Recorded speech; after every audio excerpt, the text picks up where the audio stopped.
they possess all the facts that they need and understand them as well, the perils, the prospects, the purposes of our program, and the choices that we face. Welcome to episode 1, very first episode of the Ultra MK podcast, Reversing the Narrative.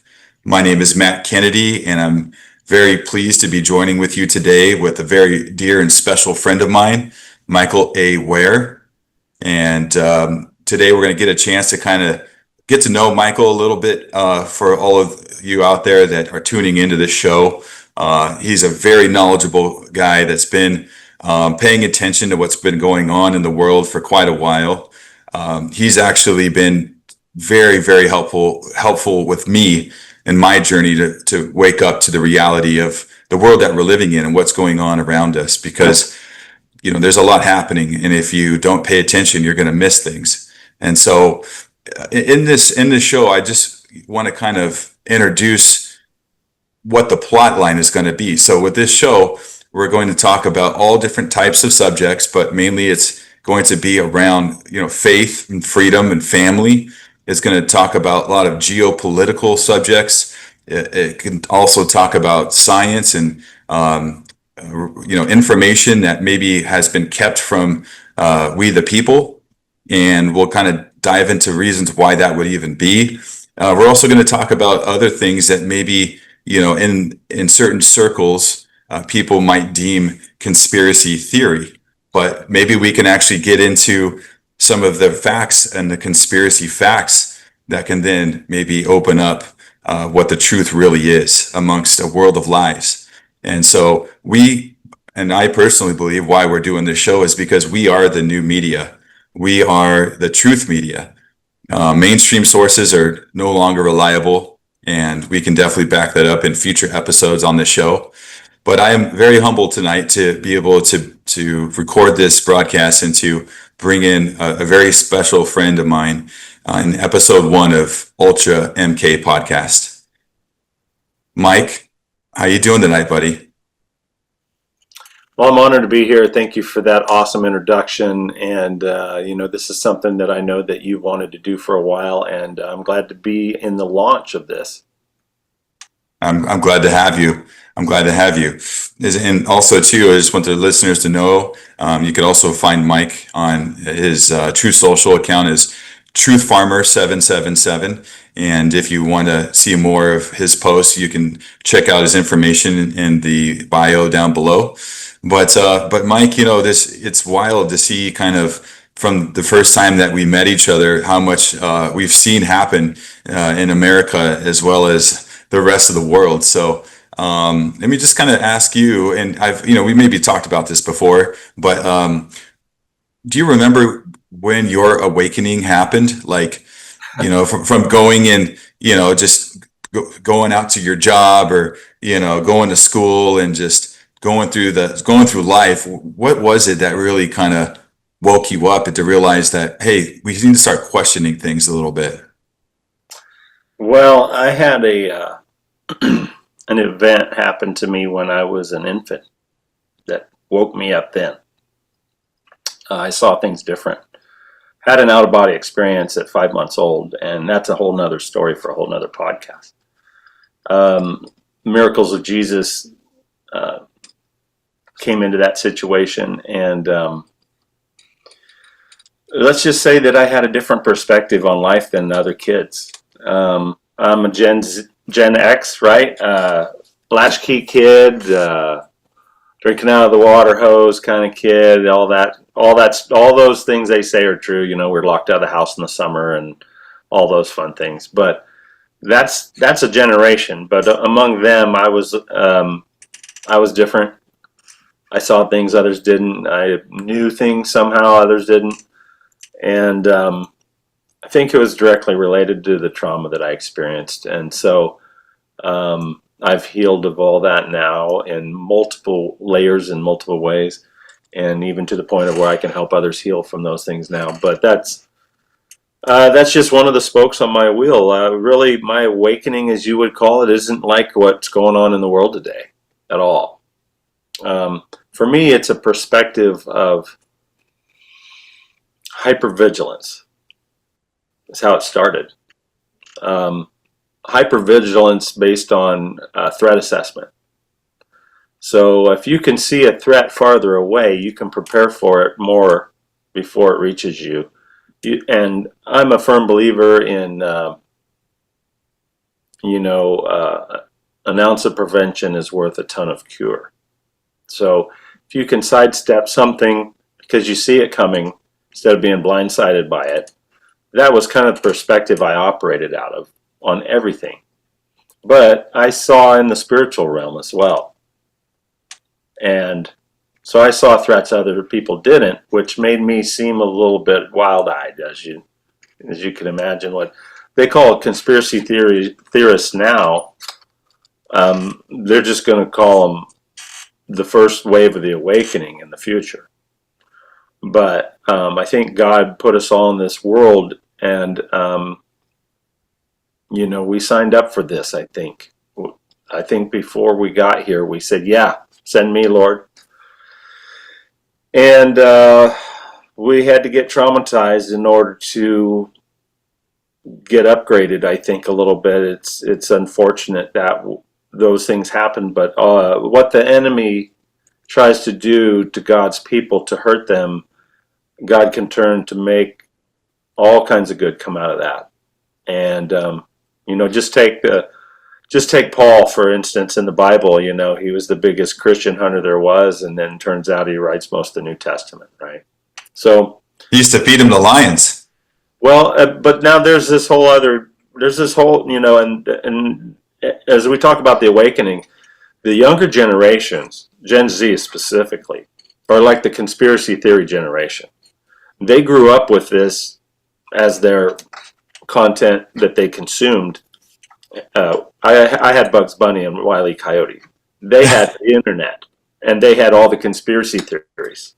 Okay, when I started, I had to make double you would take VHS recorders and stack them up, hook them up to each other, and make copies of VHS tapes that were like bootlegs of talks that were given in some obscure area someplace with 40 people showing up to a conspiracy talk, and someone had the big old bulky VHS recorder, and they record that, and then everyone's making copies of copies of copies and trading them around, and that was kind of how I started, and finding the books, the books.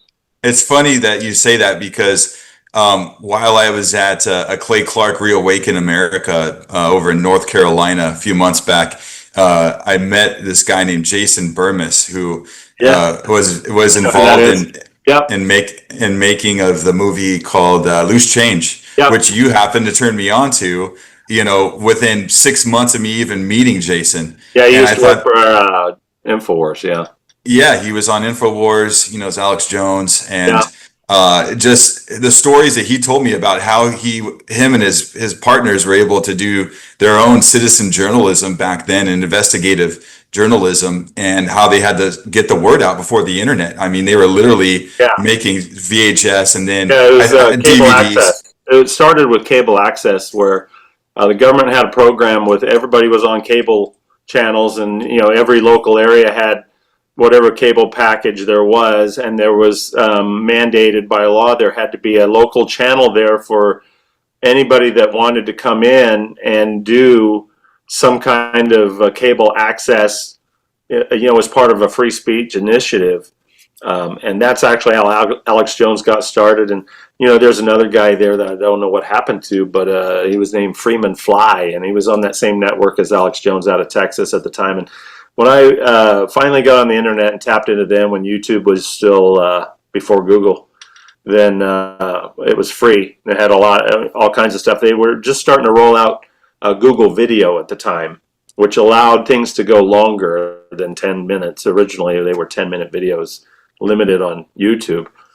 Maybe 15 they went up to at some point. But then Alex Jones, and I tapped into him a little bit, when he was pretty obscure and pretty wild-eyed himself. And I look at him now, and I would dub him for sure. He would be the screaming prophet. Mm-hmm. Right. He's he's calmed down now and matured in his vindication, as you might say, right? So Exactly. But you can, just to kind of put yourself into that position, if you were to know and see the things that he saw way back then and everybody thought you were crazy, I could see how he would behave that way, because you're like shouting at the rooftops, like, why don't you guys see this? Why don't you guys ask questions? I can see how his emotions. he has that turbo aqua power, right? The guy is When you say aqua, can you elaborate what that means? well. Let's just talk about the times that we're in right now. We're in the transition of the ages, and the transition of the ages, the way I see it, is every so often things change, and God sends somebody as a change agent. And when we were in the age of Taurus, when this constellation Taurus was in the sky over the earth as the dominant constellation, at that time there was the bull god worshiping in Egypt, right? God sent Moses to transition his people for the transition of the ages from the age of Taurus into the age of Aries. And that's why Moses left Egypt, went out and became a shepherd, learned where all watering holes were for 40 years of being a shepherd out there in the land of Midian.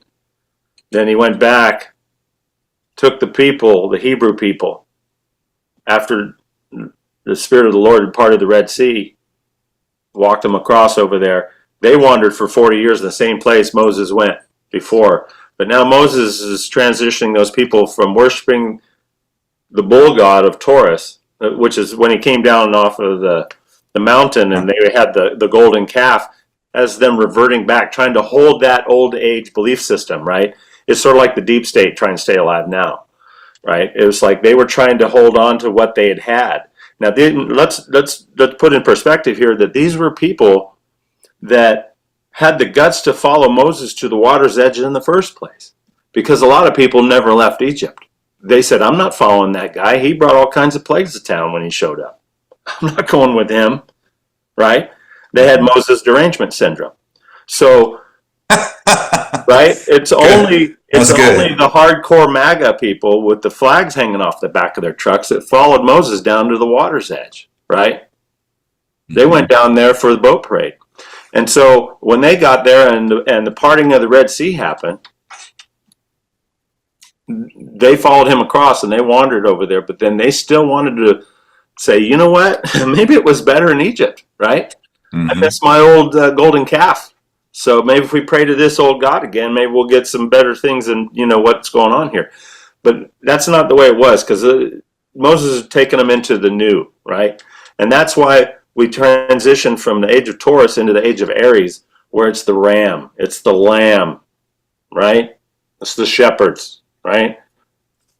And so at the end of that period of time, we go through Aries, which is a period of war.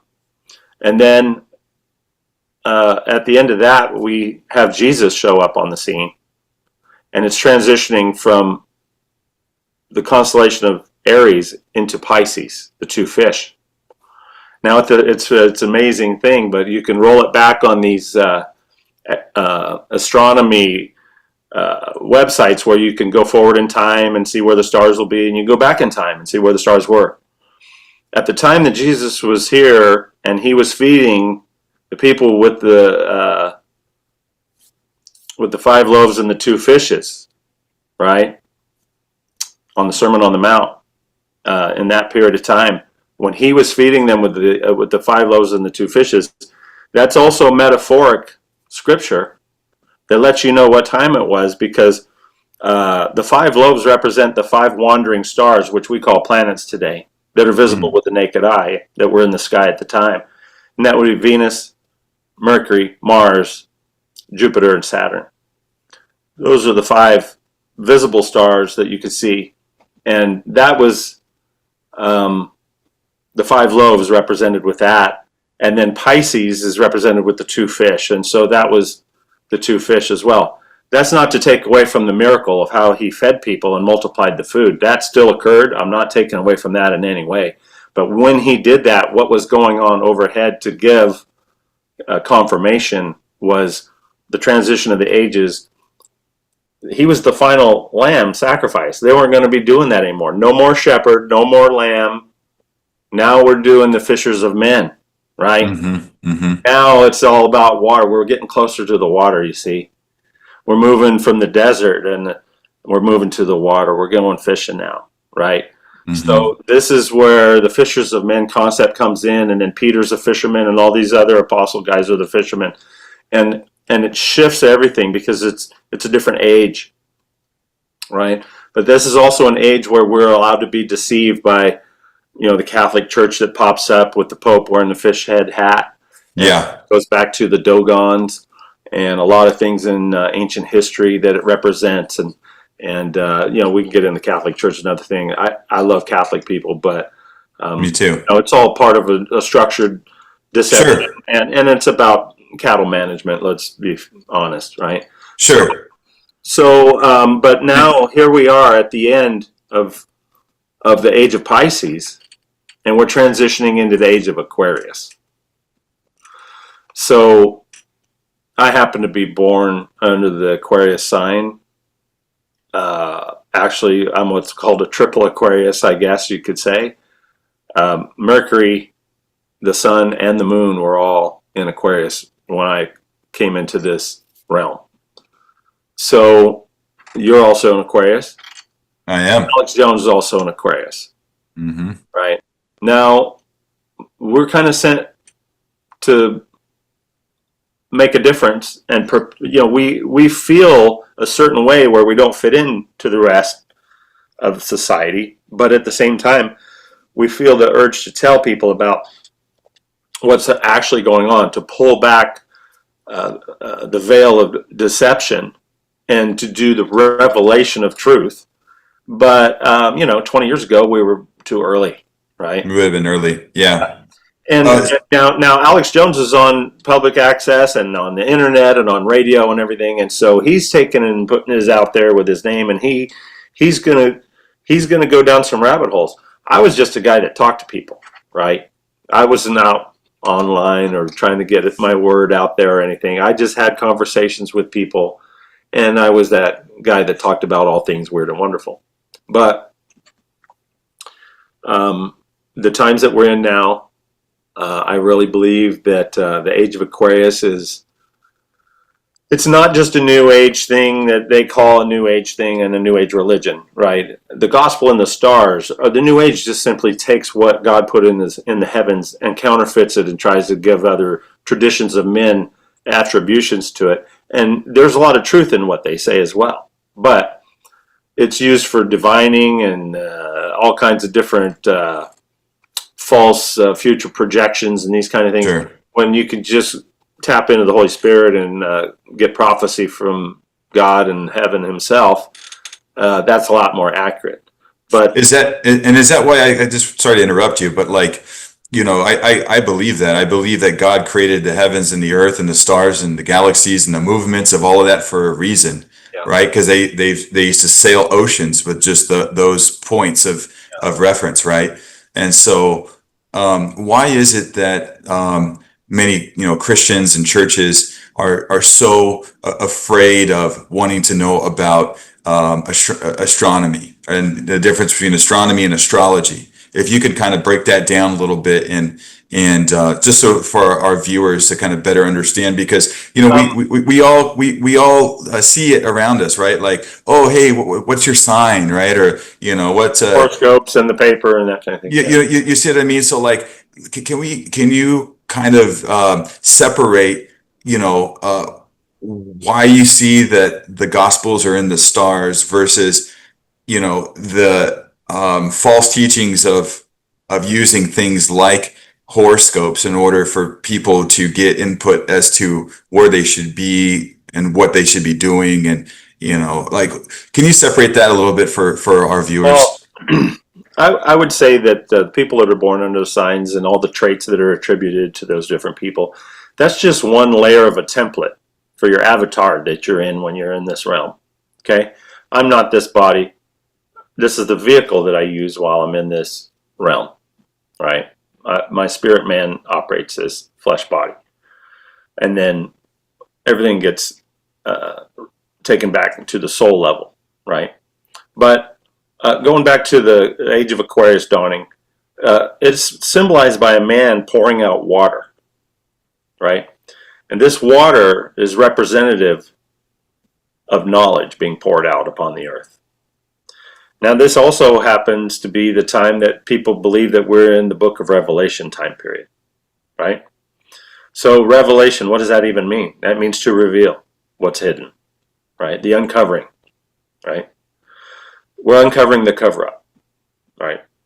So then the other thing too is that all the false belief systems that have been put in place that are false religions are done in such a way that, okay, if there's one true God and everyone else is a counterfeit, well then what the enemy's tactic is to give each one of those different counterfeits their own legitimate religious persona, right? And with that comes their own set of rules for their people and their followers. Because really it's about tribalism and breaking things up and divide and conquer for the enemy against God's people. To keep us confused, number one. But then if we do seek God, then to have a false catcher there to bring them into, which then just puts them in a controlled paradigm that says, no, thou shalt not do these things here. But yet the word of God isn't necessarily followed. It's more traditions of men and add-ons and, mandates and things like that we just dealt with a few years ago. Dogmas. Right? Yeah, exactly. That's how the change gets done, is in those situations like that, in crisis situations. But also you got to understand that literacy wasn't widespread.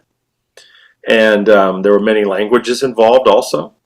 And so to get into the Word of God, number one, you got to be literate. Number two, you got to have a little vocabulary under you to get things figured out, what it even means. And you can't have a language barrier involved. So it was an isolated bit of knowledge. And that's why you had the mystery schools that popped up and all over the place that were teaching, the mysteries of the ages. And that's a recruitment center for what would be called truth seekers now, but back then, they were just acolytes wanting to learn. And but the age of Aquarius that we're in now is this is the time where Jesus' return is imminent. I think that we've been given a Trump figure or a Moses figure in Trump, that he's similar to Moses, where he's leading the people, the Red Sea of people, right?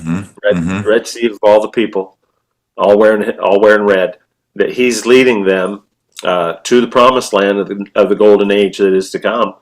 That we'll see how the enemy deals with the defeat that has already occurred, that just has to finish playing out. It's like that that metaphor from I think his name was I can't remember his name. As an insider that was on one of the things I saw years ago, he talked about the fact that we're in a giant spiritual war that's been ongoing for a long time, and that it's similar to two chess masters playing chess with each other with an audience of people that don't necessarily understand chess. And that the game is already over and both players know it, that there's only 7 moves left, but that God has already won. But there's still 7 moves left on the board to finish the game out, right? But both of them know that there's nothing the enemy can do. He's already lost, but there's still 7 moves to be made. So the strategy of the enemy is no longer to try to beat God. It is to try to prolong the end, try to extend his time on the board, and hope that God will make a mistake, which shows the naivety of the devil in the first place, because God won't make a mistake. He sees the end from the beginning. And so as the audience watches the board, they have no idea the game's already over. They think it's still in play. They don't understand. They can't see 7 moves ahead, right? but both the players know that it's over. And so all the enemy has is the deception of the audience and delay in his corner. That's where we are right now, right? And you can see this play out. We just had the Biden years come to an end, and now that the exposure of what we've been talking about for years, you know, it's all coming out of what was really going on with the Biden administration. You know, we're literally in Trump 3.0 now. Yeah. So with the Q plan and all of the things that were told to everybody in the beginning, those of us that know, and we're not surprised by any of these things that are occurring now, and we're actually excited by them. So hold on, let me slow you down a little bit. For some of my viewers who maybe don't know what that 17th letter of the alphabet is, can we just rewind in time a little bit and bring people up to speed of how and why that source of information was revealed to the planet, and what purpose does it serve? How does it operate? And what is it overall like? What do you think it's really used for, Mike? Well, I think the biggest purpose is just like with the Aquarians being born in the beginning of the Aquarian age, we're forerunners. The people that followed that particular series of drops and understood what they were getting after a period of time. In the beginning, no one understood. But as we caught on and we started decodes and we started getting the markers and the confirmations, and now there are just so many you cannot even argue with the legitimacy of it all. Like they said, books will be written. But the biggest thing here is that it's a way to, if you know an operation has to occur where evil has to be uprooted and taken out of power, and evil uses deception in an information war to manipulate populations' reactions to everything, then you're going to have to go into that chess level, that 5D chess level they talk about, and go, okay, not just 7 moves ahead, but 7 moves ahead on 7 different dimensions, right? So that's what's going on here, is the next level chess being played out, and everybody says, how do they do it? How do they do it? Well, we're under the assumption that AI is just now something that is coming out. I believe there's been for,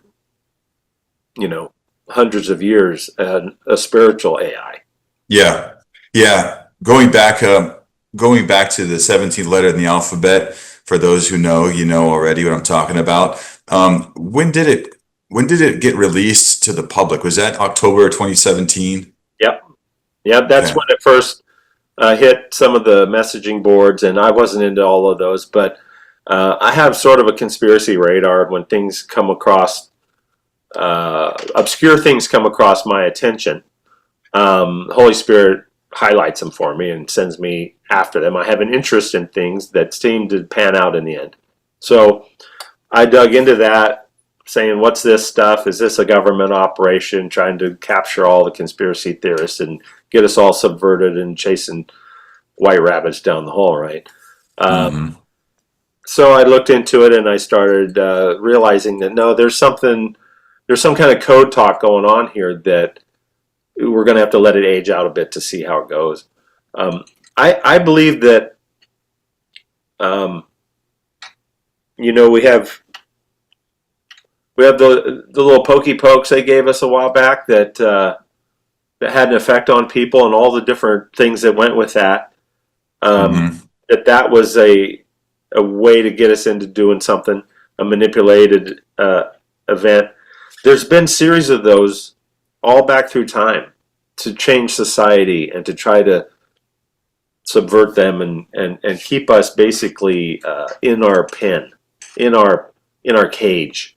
Because if we actually stepped out into our full human authority in Jesus and in our full capacity as a child of God made in the image of our Father, if we knew our authority, then none of these things in the world would even have power now. But it's because the enemy has lulled us to sleep. that it gets away with these things. And it wants to keep us deceived and asleep. It doesn't want the awakening to happen. Nothing can stop what's coming. Well, actually, nothing can stop what's here. But the fact that the enemy has kept us deceived throughout the age of Pisces, bare minimum, it wants to keep that rolling on just as bad as those people that made that golden calf wanted to keep that old age rolling. Right? Yeah. If they're stuck in the old, they don't want to shift to the new. And that's fine because they don't belong there. But I believe that those of us who understood the Q stuff in the beginning, and more so as time went on, we're not called to rub it in everyone's face now saying, oh, I told you so, I told you so. I told you this would happen, I told you that would happen, and you poo-pooed all that. But now, look, I'm right. It's not about that. It's about us being trained up in these things ahead of everybody else. God didn't necessarily tell us to go tell everyone about it. He was just telling us about it. And so that was growing us up and maturing us in our understanding so that we would be who he wants us to be now during the awakening. So that rather than ridicule those who are just now waking up as how little they know and say, oh, I knew that years ago. You just now finding out about that? Right? That's the first reaction a lot of people may have.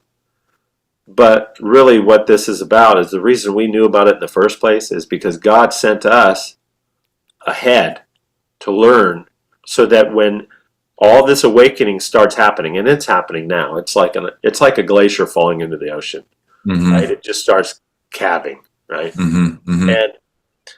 And so this awakening keeps, we had Epstein, okay? Epstein is now a known thing, right? Diddy is a known thing. Adrenochrome is a known thing, right? The Pizzagate stuff is a known thing. All these things. And they can say, oh, conspiracy theory, which is just a defense mechanism to try to get people shamed into not looking at the information.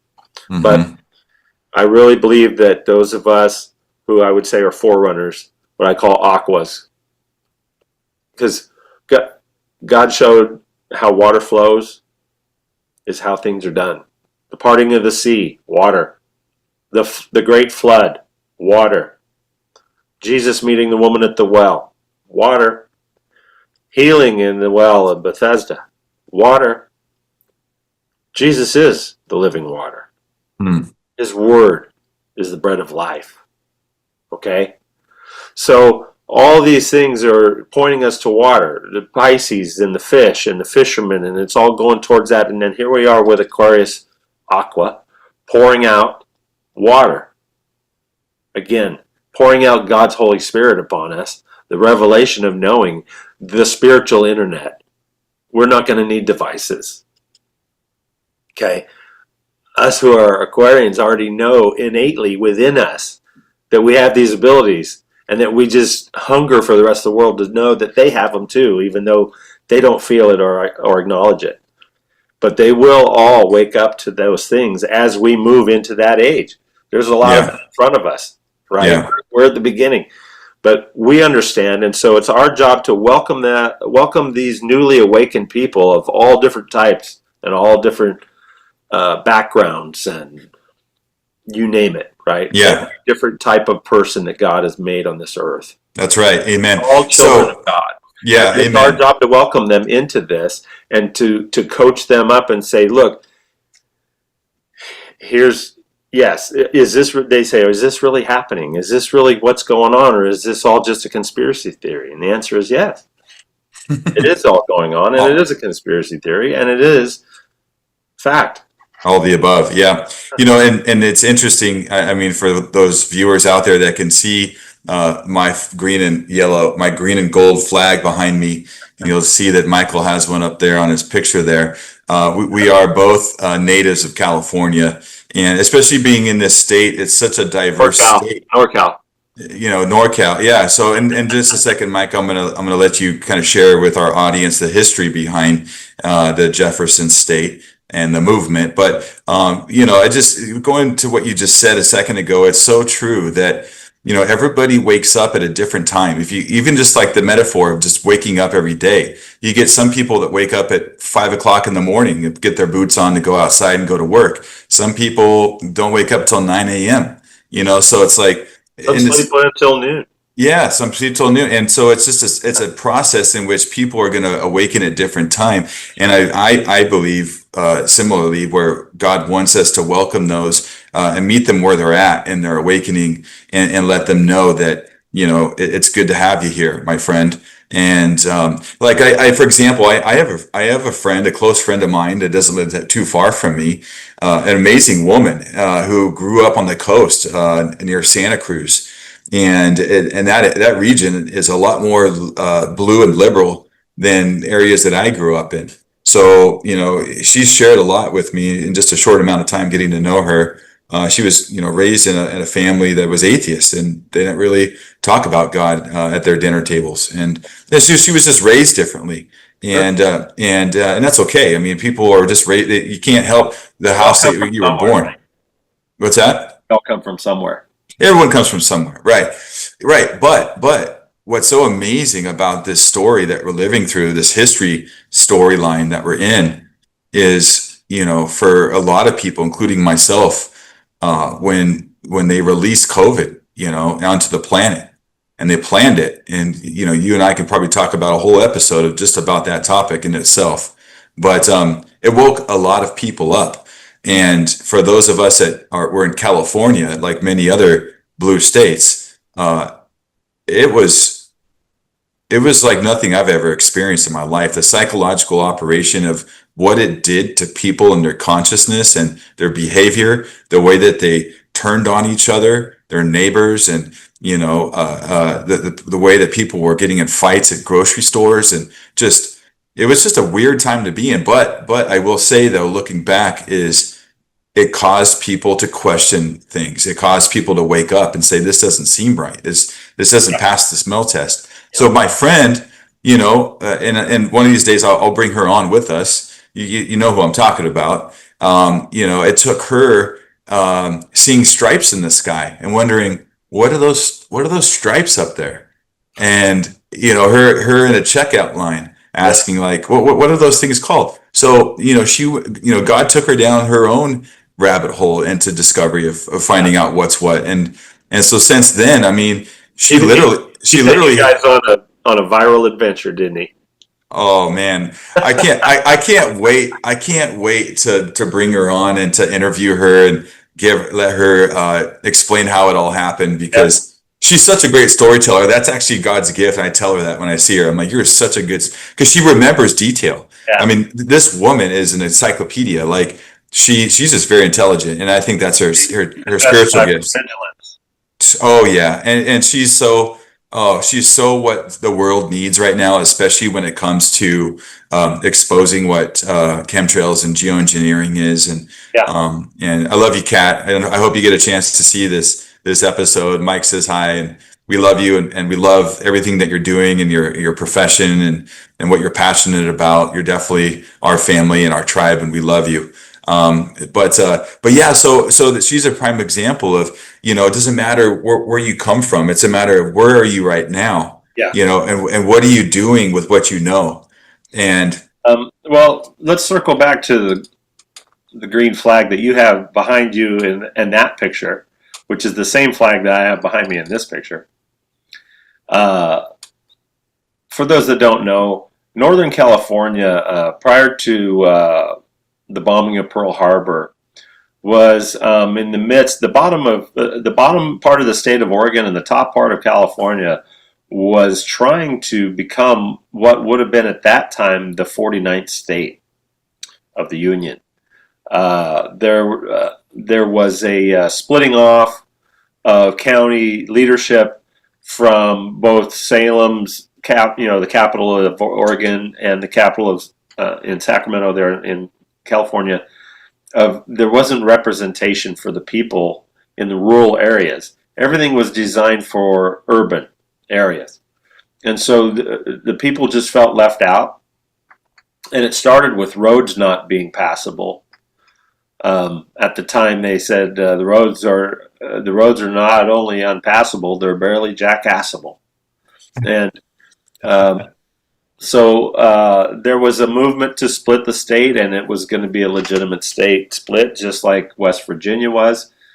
And then Pearl Harbor occurred, and so the patriotic duty of the nation pivoted towards the battle, which began World War II. So that got put on the back burner, but it's always been a state of mind in the area. All these counties never forgot that. And though it never happened, we had our own flag developed, which is based on a gold pan. That's a gold pan on a green flag. That's a gold pan on some grass, right? And the two X's in the middle represent being double crossed by both Salem and Sacramento, because they would promise things and never come through. And so they would take their tax money and give them nothing back in return. And so the great seal of the state of Jefferson was born with a gold pan laying in the grass and a couple of X's scratched in it. That became a symbol of a state of mind of rugged outdoor type mentality, what they would call survivalist now, but what I would prefer to call search and rescue mentality, right? The people that would get up in the middle of the night to go find someone lost in the woods or lost out in a storm, those kind of folks, right? Those are the kind of people that inhabited the area, because you had to live like that because everyone depended on each other, because the government wasn't there for you in any form. It was your neighbors. It was your friends. It was your family. That's who everyone depended on. And that developed sort of a breed of mentality of how to live in the area. And so just by virtue of being in these counties that had that background, it is a Jefferson state of mind. The flag is a source of pride in the area here that says we don't identify as Californians. We identify as Jeffersonians, which means less government intrusion, more individual freedoms, constitutional adherence. And so the resurgence of this movement came back up again before Trump's time, leading up into Trump's time, where there was more talk about it again, because there was even less representation. Taxes have been going higher. We have to pay the property taxes that they put down on us, and then the county doesn't even get to keep the money. It goes to the state. State allocates it back to them, but they don't get what they send them. And it's a cycle that it was almost like being in an abusive relationship. But, you drop charges on your hubby that beat you, right? Keep the peace. Well, that's what it became until it built up to the point where we felt that we need to actually take this serious and start following the steps that West Virginia took legally and constitutionally. And a really great guy named Terry Raposa, another Aqua, by the way, he led this movement and spearheaded it, and he knows his stuff when it comes to the constitutional matters. He's not a lawyer, but he does know his stuff. He started this whole movement, I'm not sure how many counties. Did we get up to 26 counties? Yeah, it was close to That's that. just California. It wasn't even Oregon anymore. Mm-hmm. And he had that going, and it got to the point where that's how you came into the picture, because it got so popular that it went from 20 counties to 22 to 24 to 20, however many, and it kept going further south. Well, that's not Jefferson anymore, right? Mm-hmm. But yet it has a Jefferson state of mind down there. And so what county were you in? At the time I was in Tuolumne County. Yeah. So and that's nowhere near Northern California. That's mid-California, Central California. Actually, I take it back. I was in Stanislaus, which is like even slightly south. Yeah. And which was weird is like, not that you can believe Wikipedia or anything, but when you used to look that, state of Jefferson up with Google and it would take you there, it would show the capital was like Modesto, and I'm like, that doesn't make sense. It's like That's like the furthest south that you can get. So That's like Googling flat Earth and getting a pizza floating in space. No, that's all just that's fake stuff, right? They put stuff yeah, out there to get people off the movement or don't get interested in it, and those right. that's what you get with search engines, right? You get all kinds Sure. of results that you can't trust. Oh man, yeah, that's a whole episode into Yeah, itself, right? but the idea though is that it's a state of mind. It Right. represents, California has a reputation, and Californians have a reputation of being pretty whacked out, crazy, doing wild things. All the wild ideas in society seem to come from California, but that's San Francisco. That's Hollywood. that's Hollywood. That's Beverly Hills. That's Monterey. That's Santa Cruz. That's far Southern California, right? That's the CIA and MK Ultra and all kinds of It's programs. Silicon Valley. It's all of these different operations, but that's not even tapping into the occult background, Right. or to all of the ley line land, all the stuff they did with all of the founding fathers of California is a whole nother episode. But Yeah. the thing is that, like, the airship club, right? So the Sonora Airship Club, that was all just as much a part of everything, and it's this mindset of fierce individual, rugged independence that we want our rights preserved for our children and for their children, so that we can protect our way of life and not have it corrupted by all these insane ideas where they, steal the colors of the rainbow and try to paint every kid with it. And Sure. it's to the point now to where it got so popular that it became what's known as the New California movement. Hmm. And so Jefferson is still a state of mind in these counties, but if there's going to be a change actually in the state, it's going to be called New California, which is a totally different movement, which I'm not too involved with, because I believe we got to just take the whole state back, right? We have to have God pour out something onto this state that changes the hearts of the people here. Yeah. And there's Yeah, generational corruption here. So we Yeah. have to really have the patience to be generationally renewing this as we go forward by teaching the kids how to respect the land, how to use it right, and make it productive. Which right now it seems like the biggest hindrance to that is government in our way. Absolutely. Yeah. And going back to this C-19, the COVID con, as Pastor Dave calls it, that was pretty much evident that how much of a police state that California is, and was during those times. And so, we have a lot of work to do here, but I will tell you though, I've heard some prophecies spoken about California. Whether it be from Kim Clement's prophecies, just to I have a friend down in Southern California, Mary Crowley. There's amazing things that are spoken over this land because of the different resources that it has, and God sees it as a special place, and I think that's why the enemy is trying to hold it captured for a reason, because it has so much more potential than what it is today. And that's probably why you and I are still here, just because if everybody tucks tail and run, who's going to be here to save it? That's because we're the Aquas. We're the ones that are here to hold the ground when everyone else hits the door running. Because look, they gave up and they left, and I don't hold anything against them for doing so, because they wanted a better life for them and their families. And a lot of them went to Texas and Florida and Idaho and wherever they went. But that made those conservatives left in California, which that flag represents. We're not the crazy liberals. There are a lot of conservatives in California. And the ones that are in California now, it's a one-party system here. So we're a minority.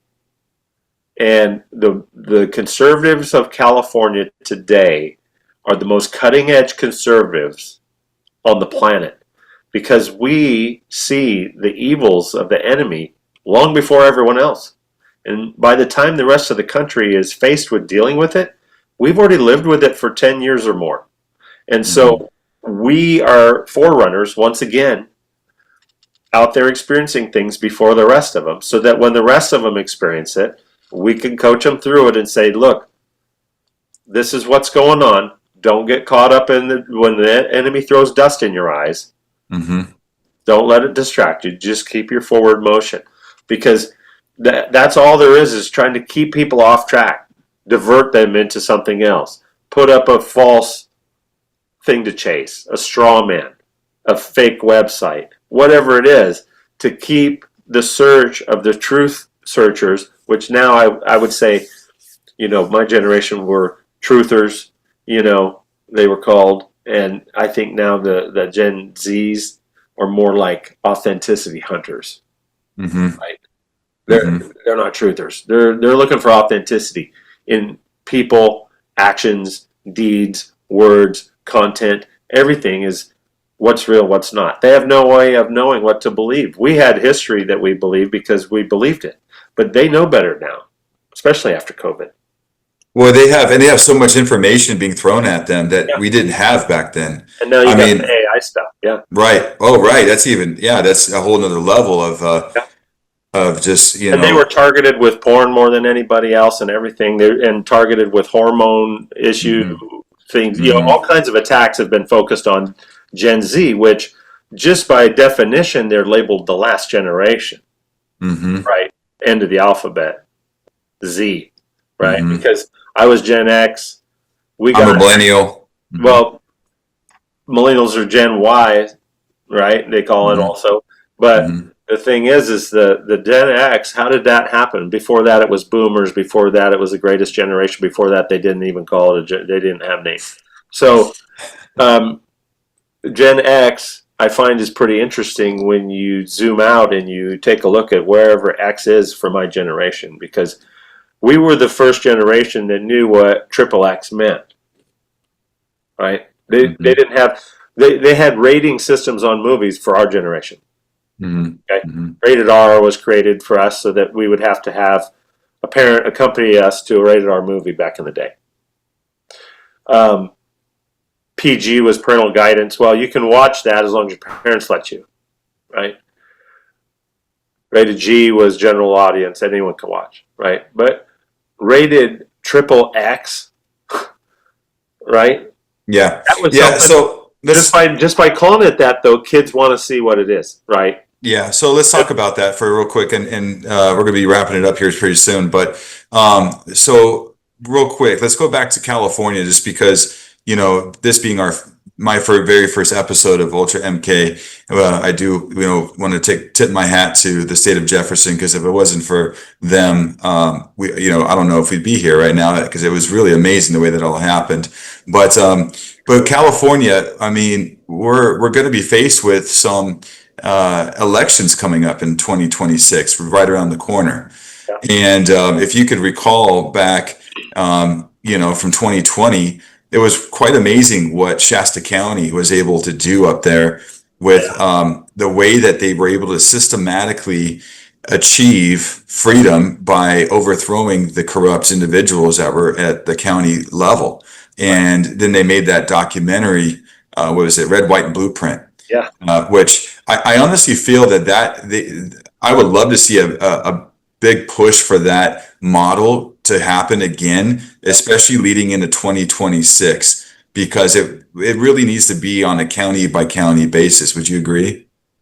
I would, and I haven't followed up with how many new laws have been put in place to subvert those actions, because I know that after Shasta County talked about getting rid of voting machines and actually did a recall on their board of supervisors, and then got a majority, and then actually voted to get rid of the machines.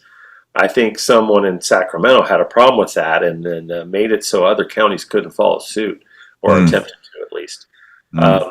I don't know the details on that, but I do remember hearing about a pushback on that to keep other counties from falling like dominoes on that. So Yeah. Yeah. that's what happens, though. That's how you know that they're over the target, right? Because they get the pushback.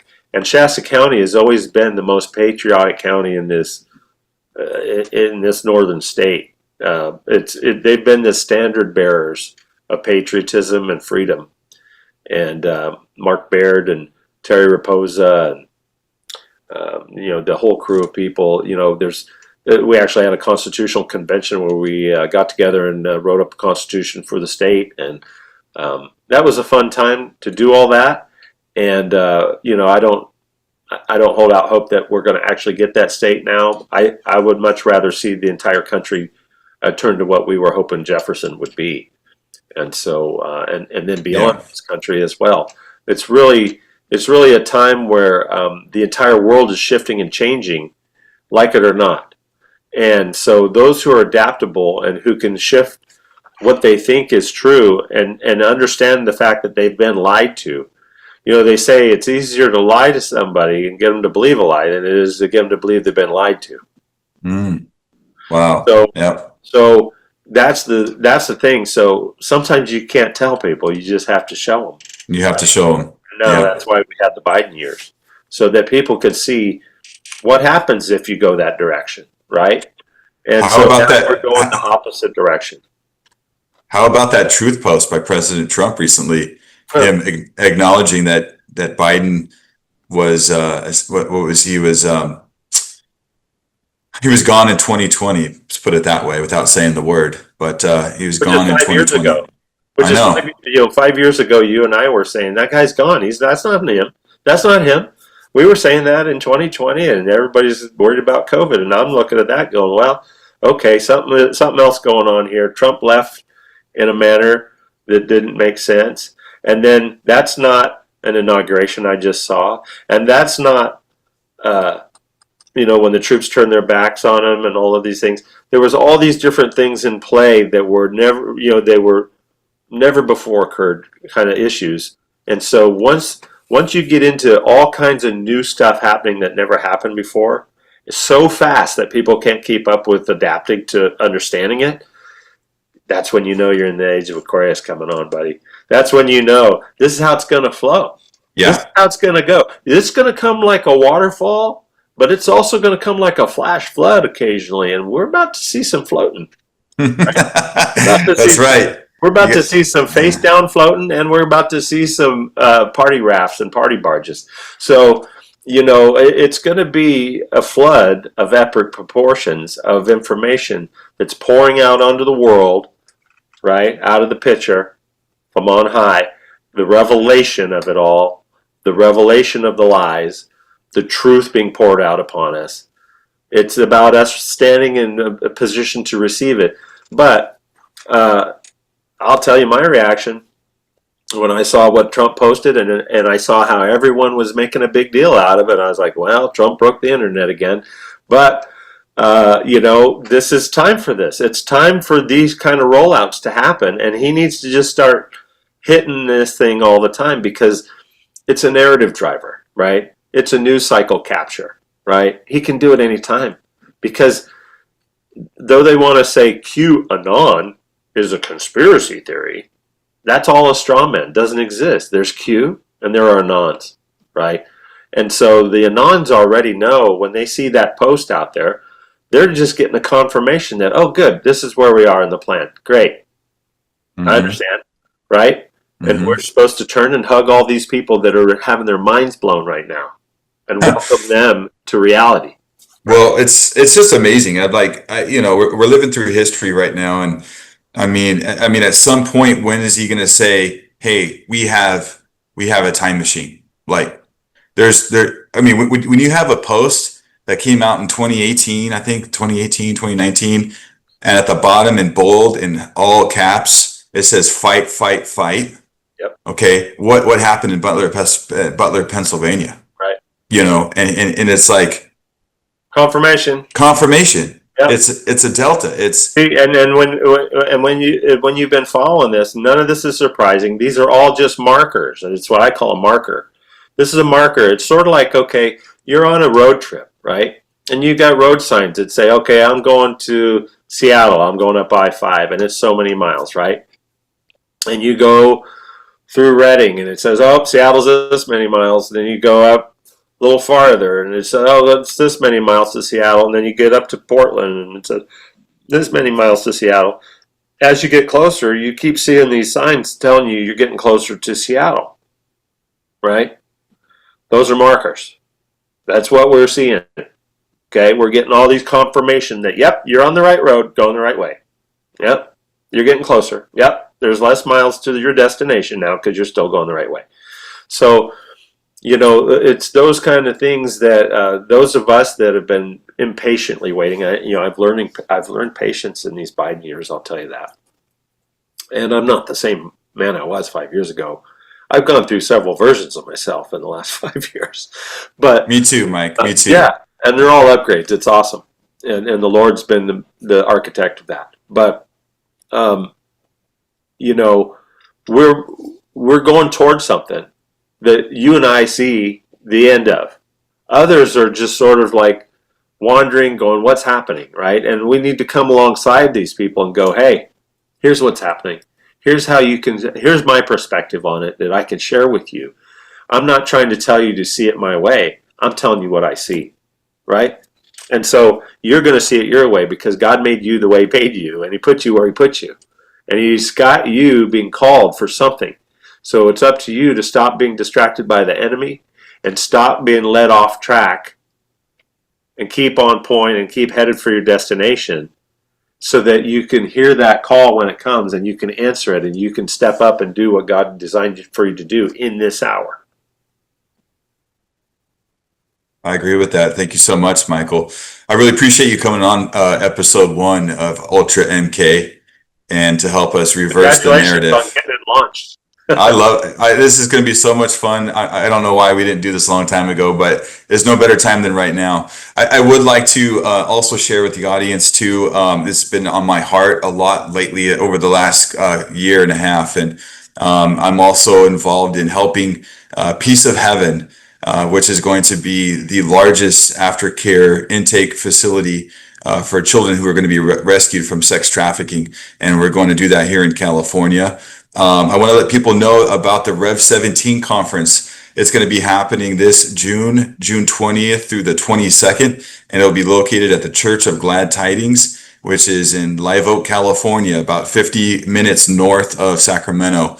If you want to get your tickets, because they're selling out really quick, you got to go check out the website at peaceofheaven.life. It's peaceofheaven.life. On there, you can also sign up for our $1 a day donation, which helps a child in the process of healing. And who can't afford $1 a day? I mean, we're spending $5 at a gas pump without even thinking twice. And so it goes to a great cause if that is put on your heart and God leads you to want to do something like that. But if you just wanted to come learn about what we're doing with the Peace of Heaven, and if you want to listen to some amazing speakers that are in the fight against child trafficking, we're going to have amazing speakers like Laura Logan, Colonel Doc P. Chambers, Craig Solomon Sawyer. We have, obviously Pastor Dave Bryan's hosting the whole event at his church, at Church of Glad Tidings. And we just have an amazing lineup of speakers. Dr. Doug Frank is going to be there. We have just, the list goes on. We have over... I'd like to say something about, the church that's hosting this event. Pastor Dave Bryan and his wife Cheryl, they have a heart for making a difference. And they're not your average pastors and average church by any means. Mm-hmm. This church, when Sacramento came during COVID and said, you can't meet and have church anymore, they didn't shut down. They doubled down. Pastor Dave is a cowboy from Idaho, and he don't like being told what to do by the government. And that's not their department. But he kept that church open. Not only did he keep it open, he had church every day. And he made it a meeting place, one of the first meeting places in California where you could have a conference about freedom during COVID. That's right. And so this I see, that event was called The Free and the Brave. Mm-hmm. And that's how I found the church, actually, is by I was selling Jefferson hats and T-shirts in the lobby for the movement, right? But that event, the Free and the Brave event, happened in I think it was March of 21. that event opened up a realm of new people that wanted to seek God, didn't know how, didn't want to go to a standard church where they've had church wounds, but then came there trying to find out about COVID in a place where they're not afraid to speak about it, and found Jesus there by accident, right? They went there to find out information about politics and COVID and lockdowns. Turns out they needed Jesus and found him there. So that church hosting this event and also spearheading this Piece of Heaven project, no one ever thinks about, okay, they rescued so many kids from child trafficking. Well, where did they go? What happened to those kids? Did they go back home to their moms and dads that love them and miss them? Well, hopefully, if that's the case. But what about the moms and dads that sold them into the situation in the first place? They can't go back to them. Right. So where do they go, and how do they heal from their trauma, and how do they heal from all the different things, and how do they trust anybody? How do they even know what a family is? Some of them have never had one.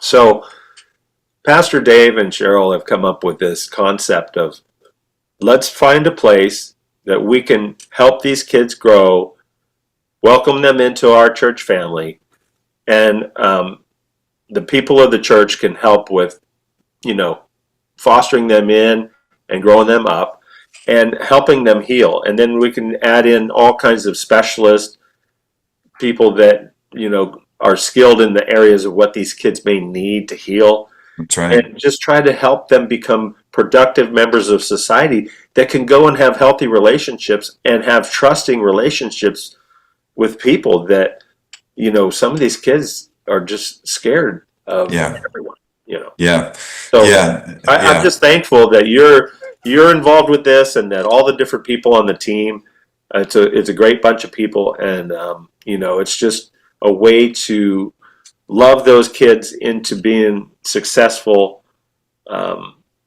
productive members of society after what's happened to them, and help them heal from that.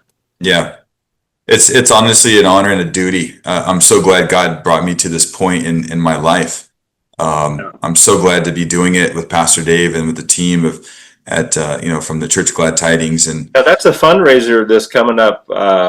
It is conference, and this is to try to get a facility for these kids to be able to be in, right? Yeah, that's right. We're trying to raise money to purchase the former Leo Chesney Center, which it was a low security women's prison at one time.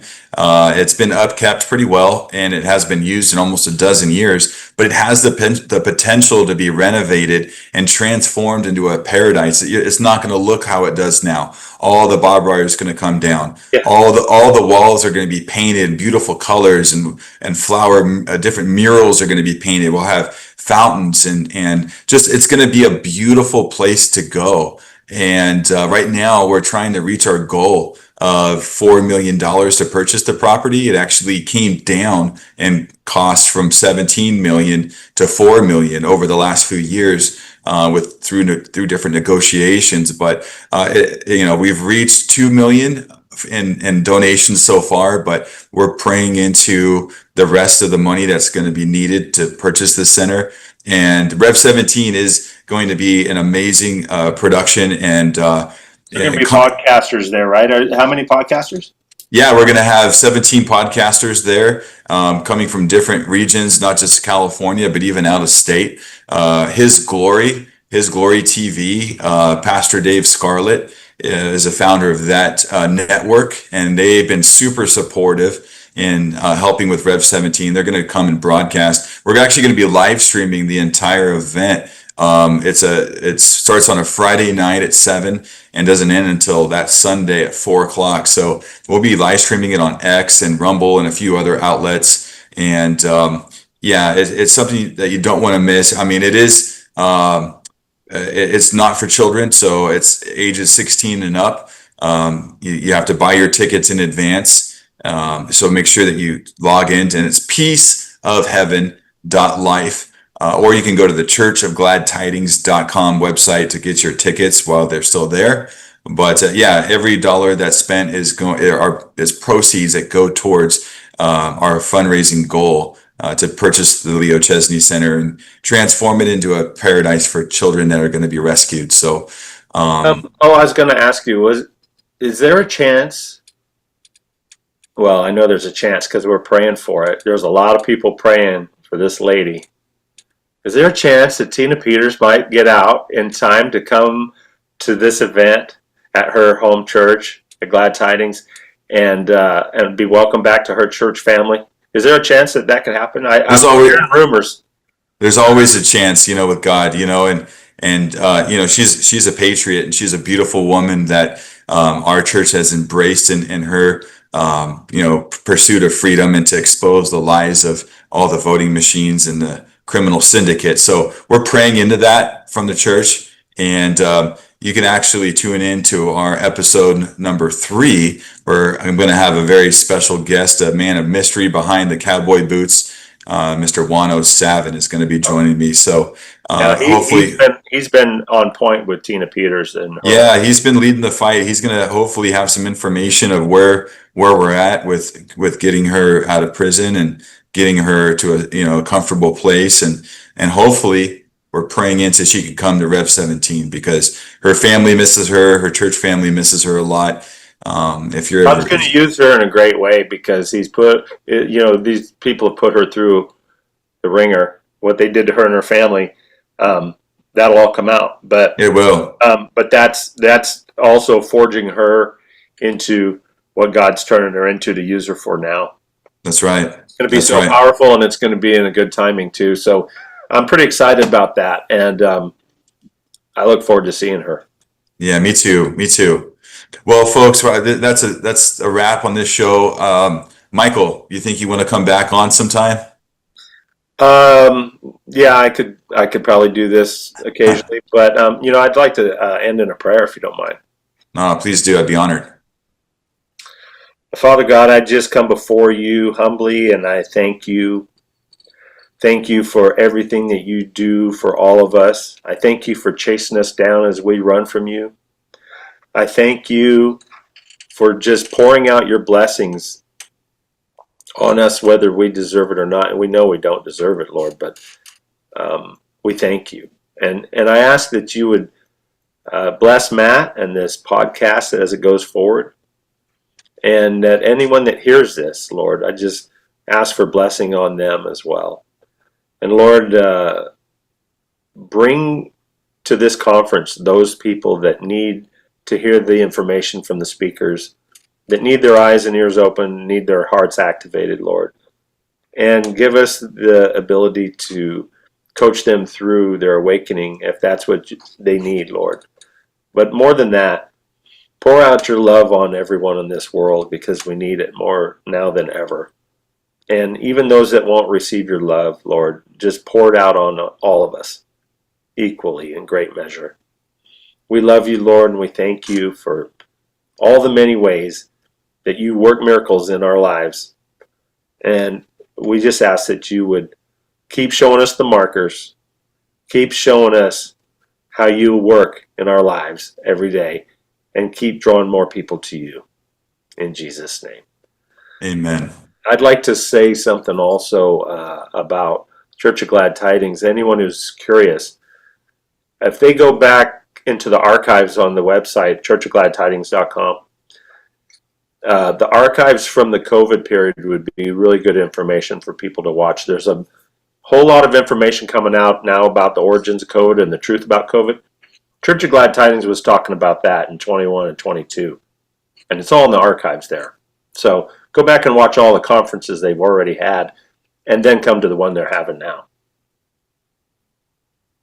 That's right. No, that's a great point, Michael. And yeah, I definitely recommend checking out the media archives on the Church of Glad Tidings. Also, if you're seeing this on the Mountaintop Media, we just wanted to say thank you very much, Mountaintop Media, for putting this show out there.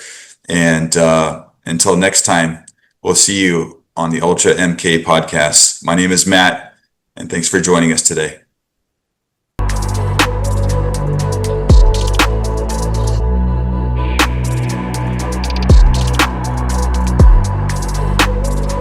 It's our obligation to inform and alert the American people to make certain that they possess all the facts that they need and understand them as well, the perils, the prospects, the purposes of our program, and the choices that we face.